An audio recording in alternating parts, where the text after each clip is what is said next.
ஸ்ரீ முப்படாதியம்மன் துர்க்கையம்மன் ஆலயத்தில் சந்தனமாரி உச்சினி மகாளியம்மன் ஆலயத்தில் ஆடி முளைக்கட்டு திருவிழா, அம்மாளுக்கு அழகான முளைப்பாரி திருவிழா, மாறி முளைப்பாரி, மஞ்சள் முளைப்பாரி, தேவி முளைப்பாரி, பச்சை முளைப்பாரி, முப்படாதி முளைப்பாரி, முத்தான முளைப்பாரி, ஆத்தா வாசலில் அழகான முளைப்பாரி அடுக்கடுக்கா வளர்ந்திருக்கு. தாயோட வாசலில் தங்கம்மா வளர்ந்திருக்கு.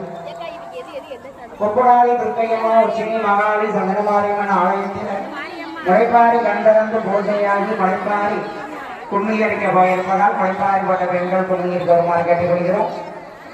அழகான முறையில் சிறப்பான முறையில் முளைப்பாரி வளர்க்க எங்களை அணுகவும் அம்மன் முளைப்பாரி குழு ஸ்வேதா ரோஜபாளையம் அழகான முறையில் முளைப்பாரி அம்மன் முளைப்பாரி, முத்தாரம்மன் முளைப்பாரி, முப்படாதி முளைப்பாரி, துர்க்கையம்மா உச்சினி மகாளி சந்தனமாரி அட்டகாளி